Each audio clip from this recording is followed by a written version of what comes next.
Hello students and friends, नमस्कार। Some basic concept of chemistry का lecture number 4। तो इस लेक्चर में हम डिस्कस करेंगे percentage composition of compound, empirical formula for molecular formula, stoichiometric calculations, limiting reagents and concentration of a solutions. तो ये जो हमारे जो लेक्चर है, लेक्चर नंबर 4, काफ़ी इंपॉर्टेंट है और यहाँ पर बहुत सारे कॉम्पिटिटिव एग्जाम में काफ़ी सारे क्वेश्चन जो हैं पूछे जाते हैं।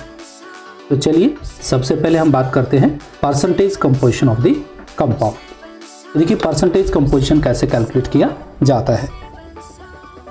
For compounds this is the relative mass of each of the constituents element in 100 part of it. मतलब आपको परसेंटेज कंपोजिशन कैलकुलेट करना है तो ये क्या है, रिलेटिव मास है, करेक्ट, ईच कॉन्स्टिट्यूट एलिमेंट का, किसमें, 100 में से। तो mass percentage of any element जब हमको कैलकुलेट करना होता है तो कैसे कैलकुलेट करते हैं। तो mass percentage of an element is nothing but क्या होगा, mass of that element in the compound divide by molar mass of the compound multiply by क्या करना है, 100 करना है। तो ऐसे हम क्या कर सकते हैं, कैलकुलेट कर सकते हैं परसेंटेज कंपोजिशन। तो यहाँ पर हम एक एग्जांपल लेते हैं, तो उस एग्जांपल के थ्रू देखेंगे कि मास परसेंटेज कैसे कैलकुलेट करते हैं। तो फर्स्ट एग्जांपल है, calculate the percentage composition of hydrogen and oxygen. मतलब यहाँ पर हमको हाइड्रोजन एंड ऑक्सीजन का क्या करना है, परसेंटेज कंपोजिशन कैलकुलेट करना है वाटर में, ठीक है। तो देखिए सबसे पहले हम क्या करेंगे, इसको सोल्व करेंगे। तो इसका सॉल्यूशन ऐसा होगा, सबसे पहले देखिए H2 का जो मोलार मास है, ठीक है, तो यहाँ पर लिखेंगे मोलार मास ऑफ H2। तो H2O का मोलार मास होता है 2 मल्टीप्लाई बाई 1, मतलब हाइड्रोजन का एटॉमिक मास 1 है, 2 एटम है, ऑक्सीजन 1 एटम है और एक का एटम का एटॉमिक मास है 16, ये टोटल होता है 18, करेक्ट। तो ये मतलब हुआ कि यहाँ पर टोटल जो मोलार मास है वाटर का वो मान लीजिए कितना है, ग्राम में 18 ग्राम है, करेक्ट। तो मास परसेंटेज ऑफ हाइड्रोजन आपको कैलकुलेट करना है, करेक्ट। तो देखिए mass percentage of hydrogen, correct. तो हाइड्रोजन का जो मास परसेंटेज होगा वो कैसे कैलकुलेट करोगे। तो हाइड्रोजन का जो आपका जो अमाउंट है कंपाउंड का मास जो है वो है आपका 2 डिवाइड बाई क्या करना है, total molar mass of the compound वो क्या है आपका 18 है, और मल्टीप्लाई बाई क्या करना है आपको 100 करना है। तो जब आप इसको कैलकुलेट करोगे तो ये कैलकुलेट होकर के आता है 11.18%, करेक्ट। तो 11.18% जो है वो क्या है, the mass percentage of hydrogen in water. Similarly mass percentage of oxygen calculate करना है आपको। तो देखिए मास परसेंटेज ऑफ ऑक्सीजन, तो ये कैसे कैलकुलेट करेंगे, अमाउंट ऑफ ऑक्सीजन, ऑक्सीजन का मास हमने ले लिया है, डिवाइड बाय टोटल मास वो आपका 18 है, और मल्टीप्लाई बाय क्या करना है, 100 करना है। तो इसको आप कैलकुलेट करोगे तो ये आता है 88.79%। तो ये है आपका मास परसेंटेज ऑफ ऑक्सीजन। तो ऐसे हम परसेंटेज कंपोजिशन कैलकुलेट कर सकते हैं। अगला एक एग्जांपल है, मास परसेंटेज आपको कैलकुलेट करना है carbon, hydrogen and oxygen in ethanol, correct. तो अल्कोहल में आप इसको कैसे कैलकुलेट करोगे, ठीक। तो देखिए अल्कोहल में हम कैसे कैलकुलेट करेंगे, तो इसको सॉल्व करेंगे। तो कार्बन, तो अल्कोहल का हम पहले फॉर्मूला लिखेंगे, तो C2H5OH, करेक्ट। तो इसका मोलार जो मास है वो कितना होगा, तो क्या है आपके पास कार्बन है और एक कार्बन का कितना होता है, 12 होता है, एंड प्लस आपके पास 6 हाइड्रोजन है और ईच हाइड्रोजन का कितना होता है, 1 होता है, एंड प्लस एक आपके पास ऑक्सीजन है, एक ऑक्सीजन का 16 होता है। तो इसको कैलकुलेट करोगे तो 24 + 6 + 16, करेक्ट। तो ये आता है आपका 46 ग्राम, करेक्ट। तो 46 ग्राम में कार्बन का परसेंटेज कितना होगा, करेक्ट। तो कार्बन का परसेंटेज कितना होगा, हम कैसे कैलकुलेट करेंगे, तो देखिए परसेंटेज ऑफ कार्बन, तो दैट इज कार्बन का जो है इसमें जो अमाउंट है वो कार्बन का अमाउंट है इसमें 24 ग्राम। तो कितना होगा, 24 डिवाइड बाई 46 और मल्टीप्लाई क्या करेंगे, 100 करेंगे, करेक्ट। तो ये जो परसेंटेज आएगी आपकी वो आती है 52.14%, करेक्ट। ऐसे ही आप परसेंटेज ऑफ हाइड्रोजन कैलकुलेट कर सकते हो, है ना। हाइड्रोजन, तो परसेंटेज ऑफ हाइड्रोजन कितना होगा, हाइड्रोजन का अमाउंट इसमें 6 ग्राम है, डिवाइड बाई 46 मल्टीप्लाई बाई 100 करेंगे, तो इस केस में जो परसेंटेज कैलकुलेट होकर आती है वो आती है 13.13%, करेक्ट। और सिमिलरली आपको परसेंटेज ऑफ ऑक्सीजन कैलकुलेट करना है, तो percentage of oxygen equal to कितना हुआ, इस बार ऑक्सीजन का जो है अमाउंट लेंगे, तो 16 डिवाइड बाई 46 मल्टीप्लाई बाई 100, तो यहाँ पर हम जो कैलकुलेट करेंगे तो ये आता है 34.73%। तो ऐसे हम क्या कर सकते हैं, परसेंटेज कंपोजिशन कैलकुलेट कर सकते हैं। इसके बाद एक इम्पोर्टेंट जो पार्ट है वो है आपका empirical formula and molecular formula. तो सबसे पहले हम ये बात कर लेते हैं कि इंपिरिकल फॉर्मूला होता क्या है, करेक्ट। तो empirical formula represent the simplest whole number ratio of various atom present in a compound. मतलब एक कंपाउंड है आपके पास, उस कंपाउंड में सिंपलेस्ट जो है रेशियो जो होता है वेरियस एटम्स का, वो यहाँ पर रिप्रेजेंट किया जाता है। Various molecular formula shows the exact number of different type of atom present in the molecule of A compound. और मॉलिक्यूलर फॉर्मूला आपको कंप्लीट पिक्चर देता है, मतलब उसमें कितने नंबर ऑफ एटम होंगे, करेक्ट। जबकि इंपिरिकल फॉर्मूला जो है वो क्या बताता है, सिंपलेस्ट होल नंबर रेशियो बताता है। मैं एक एग्जांपल ले लेता हूँ, तो उस एग्जांपल से हम समझ सकते हैं। तो देखिए एग्जांपल है यहाँ पर, मान लीजिए फॉर एग्जांपल C2H2, ये हमारा इथाइन है, करेक्ट, इथाइन है। तो ये एक मॉलिक्यूलर फॉर्मूला है इथाइन का। यदि हम इसका इंपिरिकल फॉर्मूला लिखें, करेक्ट, तो इसको हम लिख सकते हैं CH, ये हमारा क्या है, इंपिरिकल फॉर्मूला है यहाँ पर, करेक्ट। तो इंपिरिकल फॉर्मूला तो हमको ये बता रहा है ये स्मॉलेस्ट क्या है, होल नंबर रेशियो है एटम्स का, और इथाइन का जो C2H2 जो लिखा हुआ है वो उसका मॉलिक्यूलर फॉर्मूला है। तो मॉलिक्यूलर फॉर्मूले में हमको क्या मिल रहे हैं कि कितने कार्बन हैं और कितने हाइड्रोजन प्रेजेंट हैं, जबकि इंपिरिकल फॉर्मूला में सिर्फ ये पता चल रहा है कि उसमें कार्बन और हाइड्रोजन हैं, बट कितने हैं ये पता नहीं चल रहा है। सिमिलरली एक दूसरा एग्जांपल ले लेते हैं, जैसे C6H6, ये बेंजीन का फॉर्मूला है, करेक्ट, बेंजीन। लेकिन इसका भी यदि हम इंपिरिकल फॉर्मूला लिखें तो स्मॉलेस्ट होल नंबर CH ही होगा। ये इसका बेंजीन का क्या है, इंपिरिकल फॉर्मूला है, करेक्ट। तो आप राइट साइड में देखिए दोनों का इंपिरिकल फॉर्मूला क्या है, सेम है, करेक्ट। तो मतलब ये हुआ कि इंपिरिकल फॉर्मूला से आप ये नहीं बता सकते कि ये कौन सा मॉलिक्यूल है, यानी ये इथाइन है या ये बेंजीन है, करेक्ट, क्योंकि मॉलिक्यूलर फॉर्मूला आपको कंप्लीट इंफॉर्मेशन देता है कि उस मॉलिक्यूल के अंदर कितने एटम्स अवेलेबल हैं, लेकिन इंपिरिकल फॉर्मूला ओनली क्या देता है, सिंपलेस्ट होल नंबर देता है, करेक्ट। तो देखिए कैसे इंपिरिकल फॉर्मूला कैलकुलेट करते हैं और कैसे मॉलिक्यूलर फॉर्मूला कैलकुलेट करते हैं, हम एक एग्जांपल लेंगे।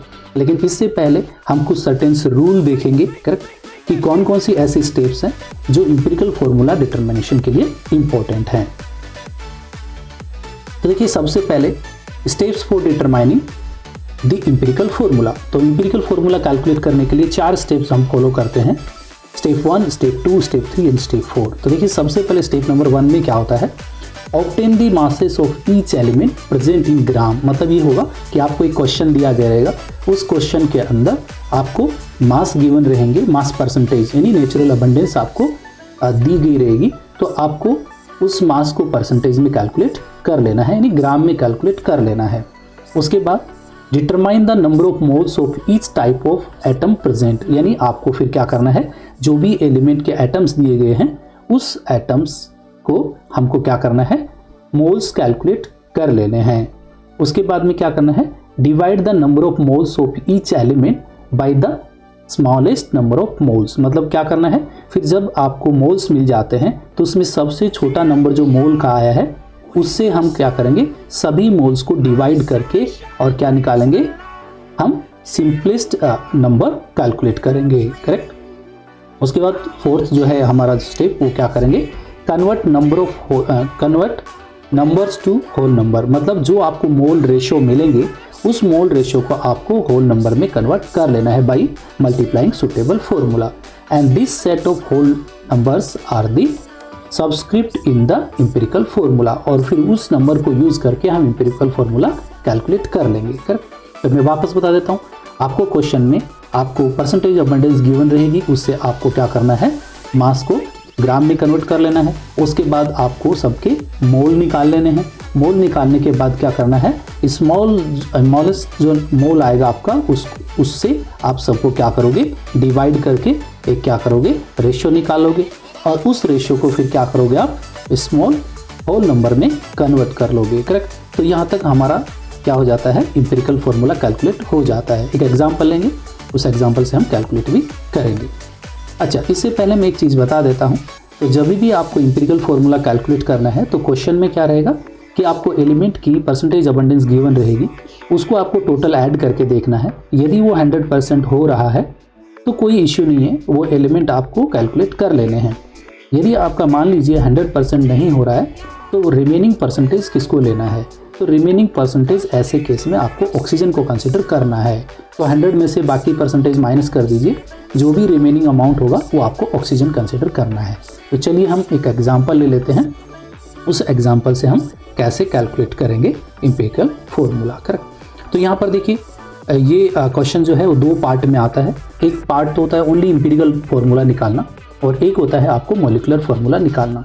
यदि आपको मॉलिक्यूलर फार्मूला चाहिए तो भी आपको एम्पिरिकल फार्मूला तो कैलकुलेट करना ही होगा। करेक्ट। तो क्वेश्चन हो सकता है कि आपको एम्पिरिकल फार्मूला तक पूछे या फिर मॉलिक्यूलर फार्मूला भी पूछे। तो यहाँ पर हम एक एग्जांपल ले रहे हैं जिसमें एम्पिरिकल फार्मूला भी डिटरमाइन करेंगे और मॉलिक्यूलर फार्मूला भी यहाँ पर डिटरमाइन करेंगे। तो चलिए देखिए क्वेश्चन क्या है। तो क्वेश्चन है, ए compound contains 4.07% of hydrogen, 24.27% of carbon and 71.6% of chlorine, and its molar mass is given है 98.96. What are its empirical and molecular formula? तो इसका हमको empirical as well as molecular formula दोनों कैलकुलेट करना है। करेक्ट। तो ऐसे क्वेश्चन को करने के लिए सबसे पहले हम क्या करेंगे, देखिए, तो सबसे पहले एक टेबल बनाना है आपको। करेक्ट। उस टेबल्स के हिसाब से हम कैलकुलेट करेंगे। तो देखिए मैं एक टेबल बना देता हूँ, टेबल के अकॉर्डिंग हम यहाँ पर एलिमेंट लिख लेंगे। करेक्ट। तो सबसे पहले इस टेबल में हम ऊपर लिखते हैं, सबसे पहले हमारे फर्स्ट कॉलम में होंगे एलिमेंट्स। करेक्ट। तो यहाँ पर हम एलिमेंट्स लिखेंगे। उसके बाद उनका जो परसेंटेज अबंडेंस दिया है तो मैं यहाँ पर लिख देता हूँ परसेंटेज अबंडेंस जो हमको दिया है वो लिखेंगे। उसके बाद एटॉमिक मास लिखेंगे, एटॉमिक मास मतलब जिस एलिमेंट के सामने जो है दिया है उसका एटॉमिक मास लिखेंगे। उसके बाद उनका मोल निकालेंगे। करेक्ट। उनके मोल निकालेंगे और फिर क्या निकालेंगे, मोल रेशियो निकाल लेंगे, mole ratio whole number. Correct. तो ये कैलकुलेशन हमको करनी है। तो सबसे पहले देखिए हमारे पास जो एलिमेंट गिवन है वो एलिमेंट है, देखिए सबसे पहले हाइड्रोजन दिया हुआ है, उसके बाद कार्बन दिया हुआ है और उसके बाद में क्लोरीन दिया हुआ है। ये तीन एलिमेंट हमारे पास यहाँ पर गिवन है। तो इन तीनों को यूज़ करके हम कैसे कैलकुलेट करेंगे। तो देखिए सबसे पहले परसेंटेज अबंडेंस जो दिया है, ठीक है, उसको ग्राम में रिप्रेजेंट करना है। करेक्ट। तो ये हो जाएगा हमारा 4.07 ग्राम हो जाएगा।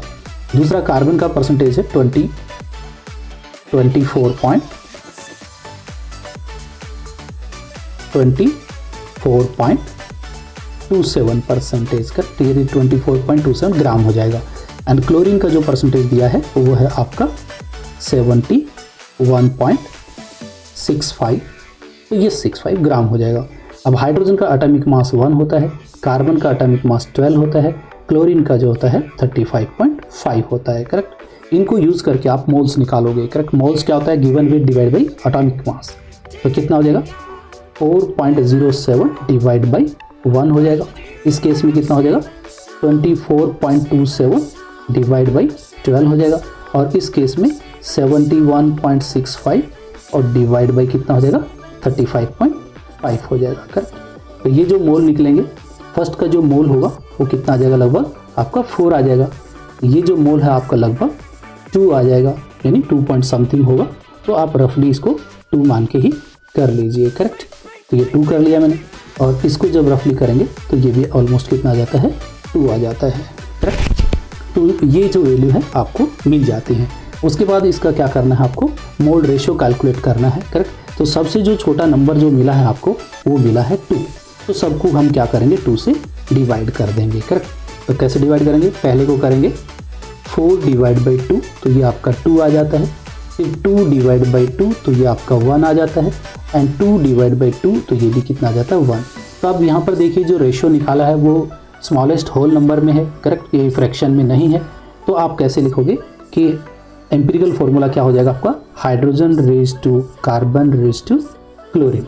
इसके नीचे इनके नंबर लिख दीजिए, हाइड्रोजन का नंबर 2 आया है, कार्बन का नंबर 1 आया है, करेक्ट, और क्लोरीन का नंबर भी कितना आया है 1 आया है। तो इस हिसाब से हमारा एम्पिरिकल जो फॉर्मूला बना है, फॉर्मूला वो होगा CH2Cl, करेक्ट। तो ये हमारा क्या है, एम्पिरिकल फॉर्मूला है, करेक्ट। तो ये हमारा एम्पिरिकल फॉर्मूला हमको मिल गया है, करेक्ट। अब यहाँ पर देखिए इतना क्वेश्चन तो आपको करना ही होगा हर स्टेज में। जब भी आपको मॉलिक्यूलर फार्मूला पूछता है तो इतना काम करना ही आपको, और यदि मॉलिक्यूलर फार्मूला नहीं पूछता तो एम्पिरिकल फार्मूला पूछता है तो भी आपको यहाँ तक का काम करना है। अब देखिए मॉलिक्यूलर फार्मूला कैसे कैलकुलेट किया जाता है, करेक्ट।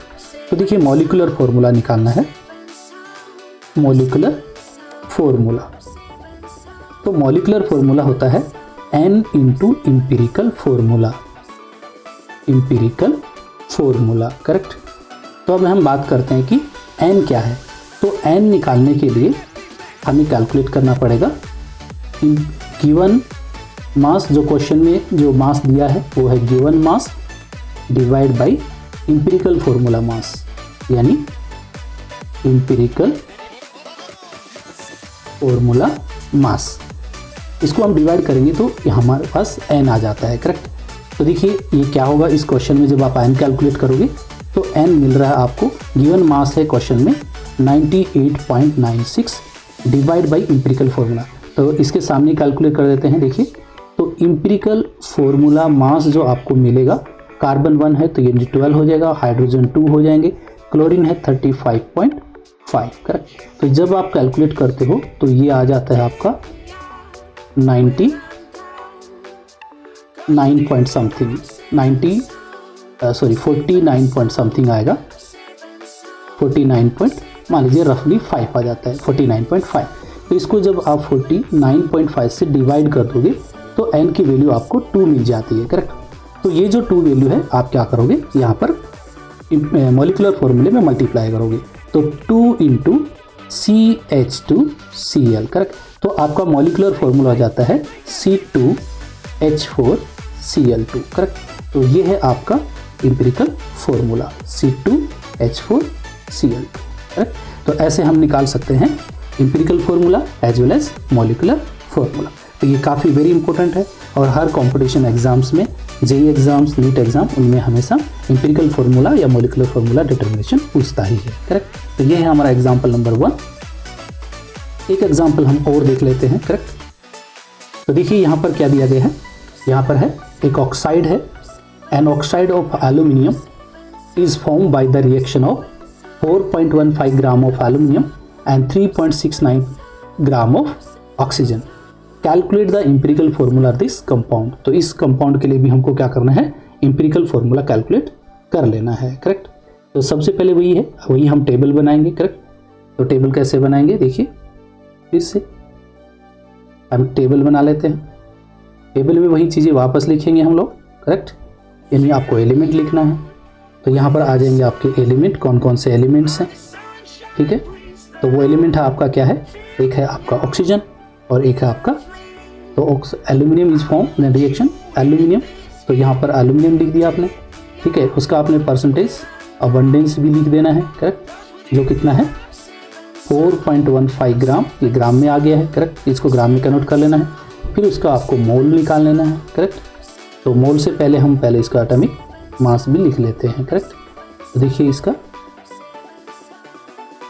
एटॉमिक मास, पहले मैं एटॉमिक मास लिख देता हूँ। तो देखिए एटॉमिक मास आ जाएगा यहाँ पर, उसके बाद इसके मोल निकाल लेंगे, करेक्ट, और उसके बाद में मोल रेशियो निकाल लेंगे, मोल रेशियो, करेक्ट। तो ये आपने कैलकुलेट कर लिया है, करेक्ट। तो पहला 4.15 है, करेक्ट, और इसका एल्यूमिनियम का जो एटॉमिक मास होता है ये होता है 26.98 और रफली इसको 27 आप मान सकते हो, करेक्ट। उसके बाद दूसरा जो है वो आपका ऑक्सीजन, ऑक्सीजन का जो परसेंटेज दिया हुआ है वो है 3.692 ग्राम। तो ऑक्सीजन का जो मास होता है एटॉमिक मास वो 16 ग्राम होता है। तो इसका भी हम क्या करेंगे, मोल कैलकुलेट कर लेंगे। ठीक है, तो देखिए पहले केस में जो है गिवन वेट कितना है 4.151 डिवाइड बाई 26.98 करेंगे तो यहाँ पर जो मोल निकल के आता है वो है 0.1539 करेक्ट। और सेकंड केस में क्या है, गिवन वेट है 3.692 डिवाइड बाई क्या करना है 16 करना है। तो इसका जो रेशियो निकल के आता है वो आता है 0.2398 करेक्ट। तो ये हमने कर लिया कि ये हमने मोल निकाल लिए। अभी हमको क्या निकालना है, मोल रेशियो निकालना है करेक्ट। तो सबसे छोटा जो नंबर आया है आपका वो है 0.15 करेक्ट। तो 0.15 से इसको क्या करेंगे, डिवाइड करेंगे। तो पहले केस में क्या होगा 0.1539 डिवाइड बाई 0.1539 से डिवाइड करेंगे तो ये 1 आ जाता है। और दूसरा है 0.2398, इसको भी हम डिवाइड करेंगे 0.1539 से।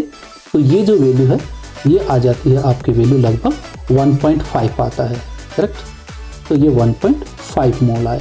अब देखिए स्मॉलेस्ट होल नंबर नहीं है करेक्ट, तो इसको स्मॉलेस्ट होल नंबर में कन्वर्ट करने के लिए मैंने बताया था सूटेबल फैक्टर से आप क्या कर सकते हो, उसको मल्टीप्लाई कर सकते हो करेक्ट। तो यहाँ पर सूटेबल एक नंबर से मल्टीप्लाई कर देते हैं। मान लीजिए इसको भी आप 2 से मल्टीप्लाई कर देते हो, इस नंबर को भी आप 2 से मल्टीप्लाई कर देते हो, तो ये तो हो जाता है 2 और ये हो जाता है 3 हो जाता है करेक्ट। तो ये हमारा क्या हो गया, whole number correct, smallest whole number. अभी हमारा जो फॉर्मूला होगा एम्पिरिकल फॉर्मूला वो क्या हो जाएगा, तो देखिए एम्पिरिकल फॉर्मूला करेक्ट। तो हमारा जो एलिमेंट था एक एल्यूमिनियम है रेज्ड टू ऑक्सीजन। तो एल्यूमिनियम के सामने कितना आया है 2 आया है, ऑक्सीजन के सामने कितना आया है 3 आया है। तो हमारा जो यहाँ पर एम्पिरिकल फॉर्मूला जो है वो आएगा Al2O3 करेक्ट। तो ये है हमारा एम्पिरिकल फॉर्मूला। तो यहाँ पर देखो एम्पिरिकल फॉर्मूला पूछा गया था, यहाँ पर मॉलिक्यूलर फॉर्मूला पूछा नहीं गया है करेक्ट। तो यहाँ पर हमने कैलकुलेट कर लिया कि एल्यूमिनियम का अमाउंट दिया था, ऑक्सीजन का अमाउंट दिया था, तो उसको हमने कैलकुलेट कर लिया है एम्पिरिकल फॉर्मूले के रूप में। तो हमारा जो एम्पिरिकल फॉर्मूला आया है वो है Al2O3। अगला है स्टाइक्योमेट्रिक कैलकुलेशंस करेक्ट। तो देखिए स्टाइक्योमेट्रिक कैलकुलेशन का मीनिंग क्या होता है करेक्ट। स्टाइक्योमेट्रिक कैलकुलेशन क्या होती है, calculation based on the quantitative relationship between the reactant and products are referred as stoichiometric. मतलब उसमें आपके number of atoms left hand side में कितने हैं, number of atoms right hand side में कितने हैं करेक्ट, यानी इसको बोलते हैं स्टाइक्योमेट्रिक बैलेंस इक्वेशंस। मतलब the numerical use to balance a chemical equation और कॉल्ड द स्टाइक्योमेट्रिक कोफिशिएंट। जैसे फॉर एग्जांपल यहाँ पर 5 नंबर है तो ये क्या है, स्टाइक्योमेट्रिक कोफिशिएंट है। यहाँ पर 3 नंबर है, ये स्टाइक्योमेट्रिक कोफिशिएंट है। 4 है, ये स्टाइक्योमेट्रिक कोफिशिएंट है।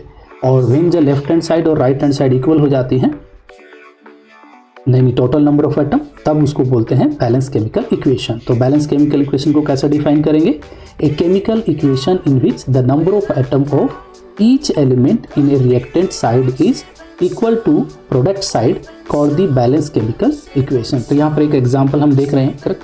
तो इस एग्जाम्पल में देखते हैं कि ये बैलेंस है या नहीं है। यदि ये स्टाइक्योमेट्रिक कोफिशिएंट यहाँ पर नहीं ले करेक्ट, तो ये अनबैलेंस इक्वेशन है। बट यहाँ पर देखिए स्टाइक्योमेट्रिक जो है रेशियो जो है, स्टाइक्योमेट्रिक कोफिशिएंट जो है यहाँ पर रखे गए हैं, तो ये रिएक्शन अभी बैलेंस है या नहीं है, इसको हमको चेक करना है करेक्ट।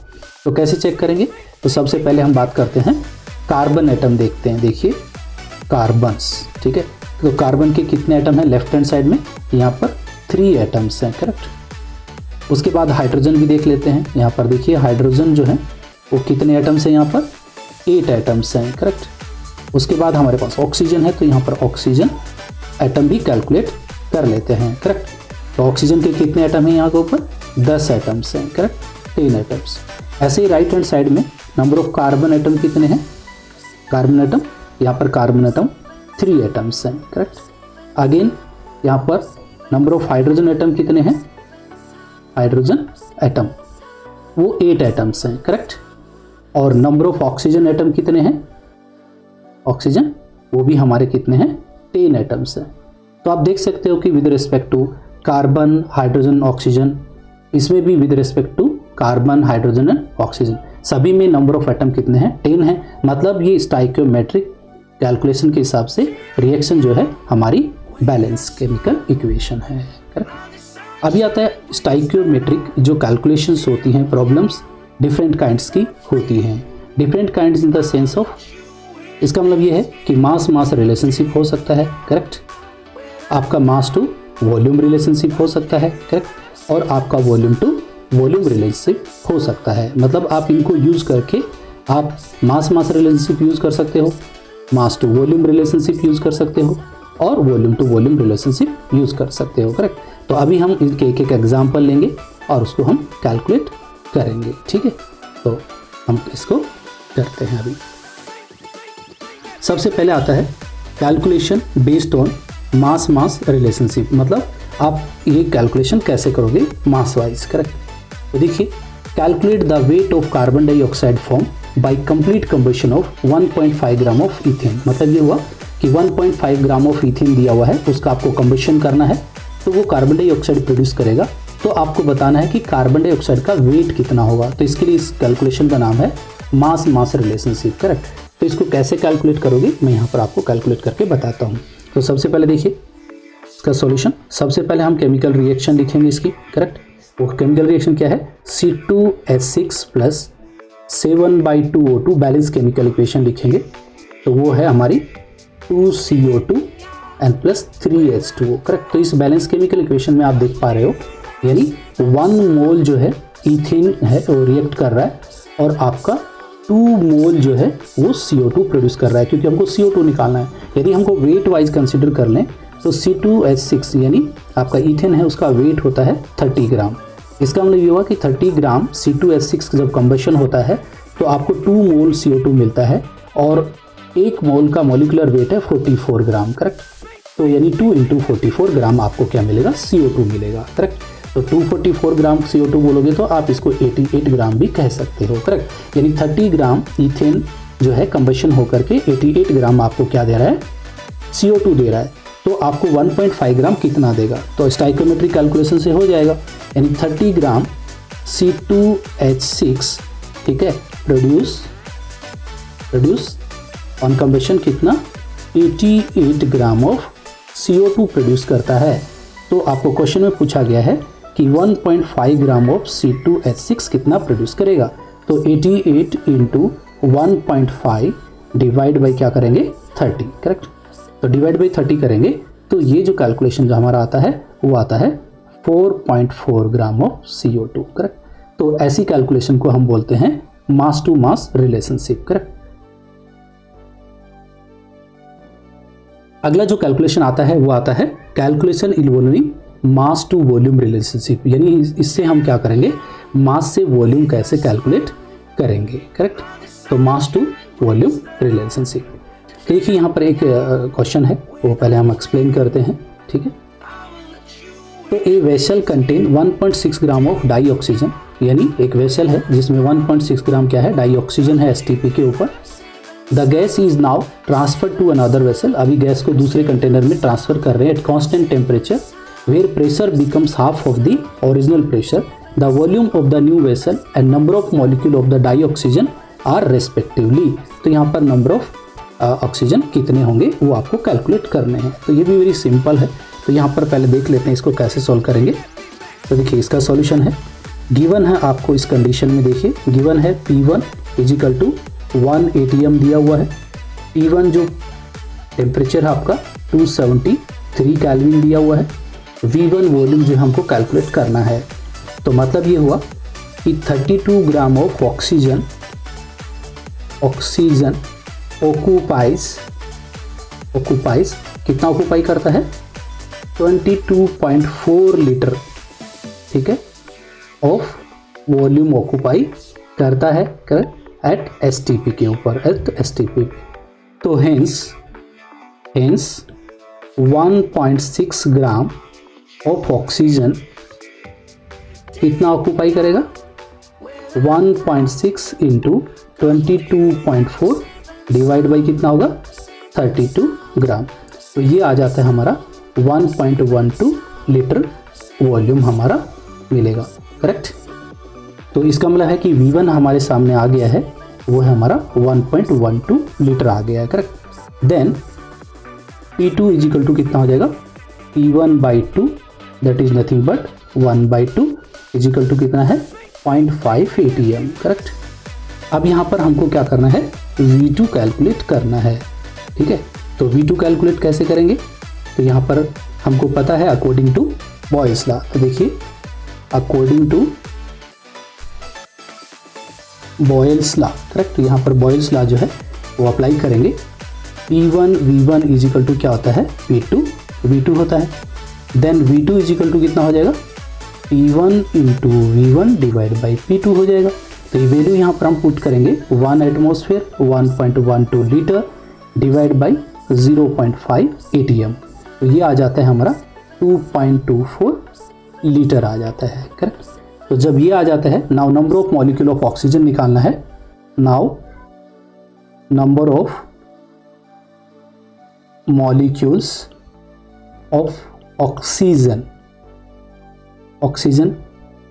इन द वेसल कितना हो जाएगा, 6.022 इंटू 10⁻23 नंबर ऑफ, क्योंकि अवोगाद्रो नंबर से मल्टीप्लाई करना है, 1.6 divide by molar mass of oxygen 32, correct. तो ये आ जाता है 3.0 इंटू 10⁻22, करेक्ट। तो यहाँ पर जो हमने कैलकुलेट किया है ये है mass to volume relationship, correct. Third जो कैलकुलेशन है इसका वो है calculation based on volume relationship. तो यहाँ पर हम ओनली वॉल्यूम रिलेशनशिप को कैलकुलेट करेंगे, करेक्ट। तो ये भी बिल्कुल आसान है। तो क्वेश्चन क्या है देखिए, what volume of air having 21% oxygen by volume is required to completely burn 1 kg of carbon containing 100% combustible substances, correct. तो इसको देखिए कैसे कैलकुलेट करेंगे। तो यहाँ पर ये वॉल्यूम का ही रिलेशन निकालना है हमको। तो सबसे पहले देखिए कंबशन ऑफ कार्बन को, रिएक्शन को हम कैसे लिखेंगे, carbon plus oxygen will give क्या मिलता है हमको, CO2 मिलता है, करेक्ट। ये गैस है, ये भी क्या है, गैस है, और ये हमारा क्या है, सॉलिड है। तो ये कितना है, 1 मोल है, that is wait wise consider करेंगे तो ये 12 ग्राम है, करेक्ट। ये गैस है हमारा 1 मोल है, करेक्ट। और इसको भी वेट यदि करना चाहें तो ये 32 ग्राम होगा। एंड CO2 जो है ये भी कितना प्रोड्यूस हो रहा है, 1 मोल प्रोड्यूस हो रहा है। वेट वाइज करेंगे तो 44 ग्राम होता है, करेक्ट। तो अभी ये हमको पता है कि 12 gram carbon requires 1 mole of O2, correct. तो 12 ग्राम जो है वो कितना चाहिए उसको, 1 मोल ऑफ O2, ठीक है, फॉर द कंप्लीट कंबशन। इसलिए 1000 ग्राम कार्बन को कितना लगेगा, तो ये कितना हो जाएगा, 1 मल्टीप्लाई बाई 1000 डिवाइड बाई कितना हो जाएगा, 12 हो जाएगा, करेक्ट। क्लियर हो गया। तो आपको कितना कंबशन करेंगे, तो अभी देखिए, इसलिए कंबशन दैट इज कितना आ रहा है, 83.33 मोल आ जाएगा, करेक्ट। मोल ऑफ O2 आएगा। अब इसको कैलकुलेट कर दिया हमने, करेक्ट। तो वॉल्यूम ऑफ O2 एनटीपी पे कितना होगा, तो volume of volume of O2 at NTP normal temperature pressure पे कितना होगा, 83.33 मोल। इसको हम वॉल्यूम से मल्टीप्लाई करेंगे, ठीक है। तो वॉल्यूम कितना है हमारा, 22.4 लीटर, करेक्ट। बट आप नाउ डेज 22.7 कर सकते हो। NTP दिया है तो यही लेना है, STP दिया है तो 22.7 करना है, करेक्ट। तो ये आ जाता है आपका 1866.592 लीटर आ जाता है, करेक्ट। तो इसलिए 21 litre O2 is present in 100 litre air, correct, 100 litre air. तो 1860 तो हमारे को मिला है 1866.592 लीटर कितने में प्रेजेंट होगा, तो ये आ जाएगा 100 इंटू 1866.592 डिवाइड बाई कितना हो जाएगा, 21, करेक्ट। तो इससे इसको डिवाइड कर देंगे, करेक्ट। तो ये वैल्यू आ जाती है हमारी 8.88 इंटू 10⁻³ लीटर आ जाता है, करेक्ट। तो ये जो कैलकुलेशन है हमारी, ये है वॉल्यूम रिलेशनशिप, करेक्ट। तो ये थे हमारे कैलकुलेशंस। नाउ अभी आता है लिमिटिंग रिएजेंट्स और एक्सेस रिएजेंट। तो देखिए लिमिटिंग रिएजेंट क्या होता है, करेक्ट। तो लिमिटिंग रिएजेंट की डेफिनेशन है, if a reaction involve two or more reactants, the reactant that is consumed first is called limiting reagent और limiting reactant as it limits the amount of product form. इसका मतलब ये है कि ऐसी reaction, correct, जब produce होती हैं तो वो कौन कंट्रोल करता है, आपका लिमिटिंग रिएजेंट उनको क्या करता है, कंट्रोल करता है, ठीक है। तो लिमिटिंग रिएजेंट्स में आप देखते हो कि जो भी रिएक्शन हो रही है, करेक्ट, उसमें सबसे पहले जो कंज्यूम हो रहा है उसको हम बोलते हैं लिमिटिंग रिएजेंट, क्लियर। और जो अमाउंट बच जाता है, ठीक है, लास्ट तक बचा रहेगा, वो हमारा है एक्सेस रिएजेंट, करेक्ट।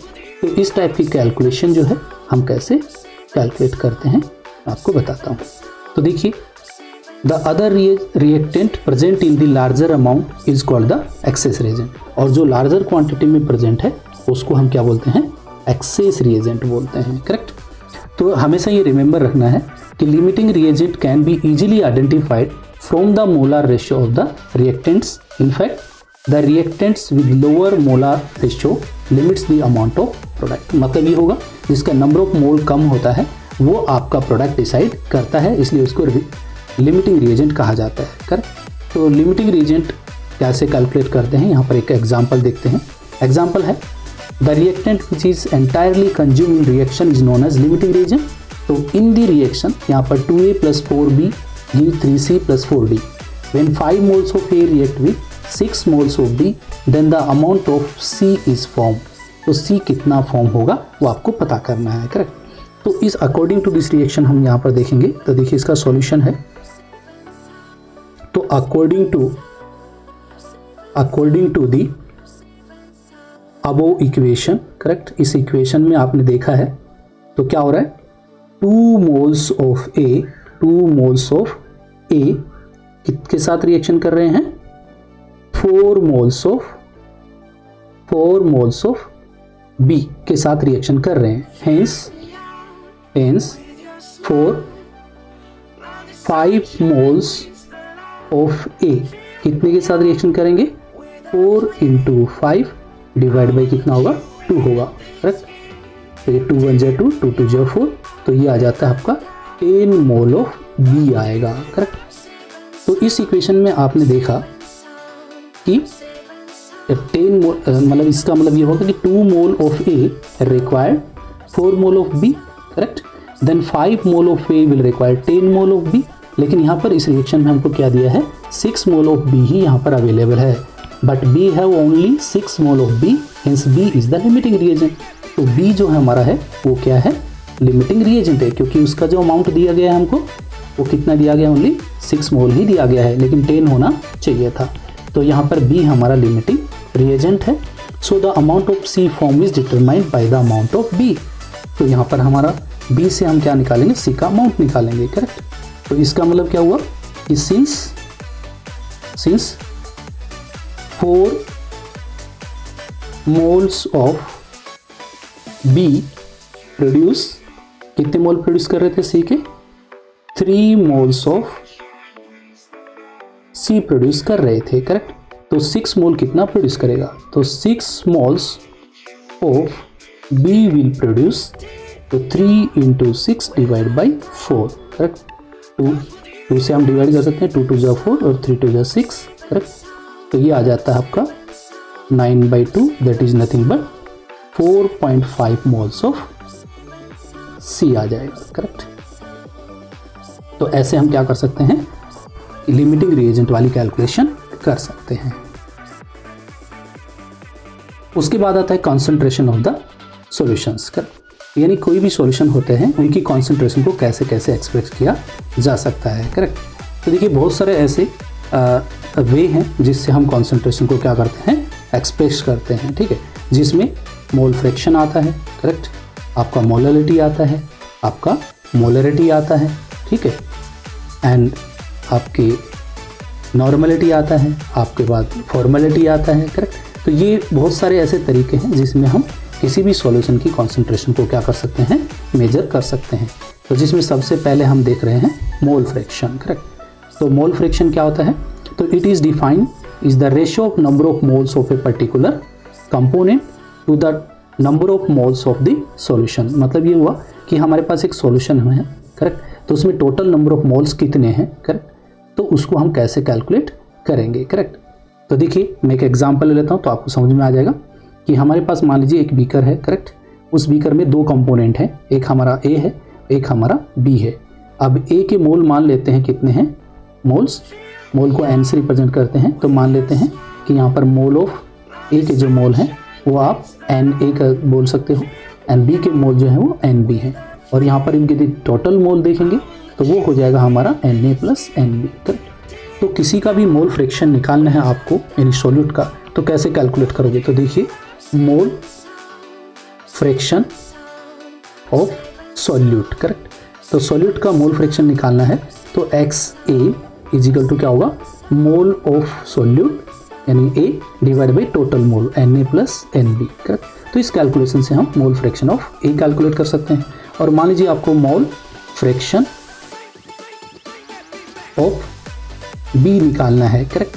तो उस टाइम पे आप क्या करोगे, mole of B divide by total mole, correct, यानी mole of A plus mole of क्या करोगे, बी कैलकुलेट करोगे, करेक्ट। यानी mole of A is nothing but mole of solute, mole of B is nothing but mole of solvent, correct. और you know that इन दोनों को जब add कर देते हो तो वो यूनिटी आता है, करेक्ट। यानी mole of A plus mole of B इनको कैलकुलेट करोगे तो 1 आता है। तो ऐसी कैलकुलेशन में यदि आपने कोई एक कैलकुलेट कर लिया है मोल फ्रैक्शन ऑफ ए, तो बी को आप क्या कर सकते हो, यदि आपको एक्स बी निकालना हो तो 1 माइनस क्या कर सकते हो, एक्स ए कर सकते हो। और मान लीजिए एक्स ए निकालना हो, एक्स बी आपको पता है तो 1 माइनस एक्स बी कर सकते हो, करेक्ट। तो ऐसे हम क्या कर सकते हैं, किसी भी सॉल्यूशन की कॉन्सेंट्रेशन को मोल फ्रैक्शन में रिप्रेजेंट कर सकते हैं। अगली जो कॉन्सेंट्रेशन आता है वो आता है आपके मोलरिटी। तो मोलरिटी इज नथिंग बट क्या होता है, it is the defined as the number of mole of solute per litre of this solution. मतलब आपको मोलरिटी को कैपिटल एम से रिप्रेजेंट करते हैं और ये होता है आपका moles of solute, correct, moles of solute divide by क्या होता है, volume of the solution in litre, volume of solution, ठीक है, ये लीटर में होता है, करेक्ट। और यदि मान लीजिए लीटर में नहीं है, आपके पास में ml में है, तो फिर आप क्या करोगे, moles of solute divide by क्या करोगे, volume of solution in ml में लोगे, करेक्ट। और इसको मल्टीप्लाई बाय क्या करोगे, 1000 से मल्टीप्लाई कर दोगे, करेक्ट। और मोल निकालना आपको आता ही है, मोल इज नथिंग बट क्या होता है, गिवन वेट या given mass divide by molar mass और मोलार वेट, करेक्ट। तो इससे आपको क्या निकल जाएंगे, नंबर ऑफ मोल्स निकल जाएंगे, जो आपको क्या करना है, 1 लीटर सॉल्यूशन में डिजोल्व कर देना है। तो इसको बोलते हैं मोलरिटी। उसके बाद आता है नेक्स्ट मोलरिटी। मोलरिटी में क्या होता है, it is defined as the number of moles of solute dissolve in 1000 gram of solvent. मतलब इस बार आपको क्या लेना है कि जो सॉल्वेंट का जो अमाउंट है वो केजी में लेना है। तो इसमें आपकी मोलरिटी को स्मॉल एम से रिप्रेजेंट करते हैं। तो देखिए मोलरिटी स्मॉल एम होता है, इसमें भी फॉर्मूला लगभग सेम ही है। तो यहाँ पर क्या लेना है, moles of solute divide by weight of solution, यानी वेट ऑफ सॉल्वेंट लेना है एक्चुअली में, सॉल्वेंट, लेकिन ये किस में लेना है, इन केजी में लेना है। और यदि आपके पास में वेट केजी में नहीं ग्राम में है, तो moles of solute divide by क्या होगा, वेट ऑफ सॉल्वेंट इन ग्राम में लेंगे, इन ग्राम, तो इसको 1000 से क्या करेंगे, मल्टीप्लाई करेंगे। तो इस तरीके से हम किसी भी सॉल्यूशन की कॉन्सेंट्रेशन को, मोलार सॉल्यूशन में भी कॉन्सेंट्रेशन को मेजर कर सकते हैं, करेक्ट। उसके बाद आता है फॉर्मेलिटी। तो फॉर्मेलिटी मोस्टली आयनिक कंपाउंड के लिए यूज़ करते हैं, जो आयनिक सॉल्यूशन होते हैं। तो फॉर्मेलिटी का फॉर्मूला है, देखिए फॉर्मेलिटी, करेक्ट। फॉर्मेलिटी को एफ से रिप्रेजेंट करते हैं। तो यहाँ पर क्या होता है, gram formula wait, gram formula weight of the compound, correct. Divide by वही लेना है, वॉल्यूम इन लीटर लेना है, वॉल्यूम इन लीटर लेना है, करेक्ट। और ऐसे ही आप नॉर्मलिटी भी कैलकुलेट कर सकते हो। तो नॉर्मलिटी कैलकुलेट करने के लिए क्या यूज करेंगे, तो it is defined as the number of gram equivalent of solute per litre of the solution. यानी नॉर्मलिटी को जब आप कैलकुलेट करोगे तो यहां पर लेना है आपको ग्राम इक्विवेलेंट ऑफ सॉल्यूट लेना है और डिवाइड बाय आपको volume of the solution, volume of solution ये लीटर में लेना है, करेक्ट, लीटर। और ये आप वॉल्यूम ग्राम में ml में लेते हो तो ग्राम equivalent of solute divide by volume of solution in ml लेना है और मल्टीप्लाई बाई क्या कर देना है, 1000 कर देना है। तो ये थे डिफरेंट मतलब वे जिससे हम किसी भी सॉल्यूशन की कॉन्सेंट्रेशन को मेजर कर सकते हैं, करेक्ट। आपने देखा मोलरिटी, मोललिटी, फॉर्मेलिटी और मोल फ्रैक्शन एंड नॉर्मलिटी। तो thank you for watching, thank you.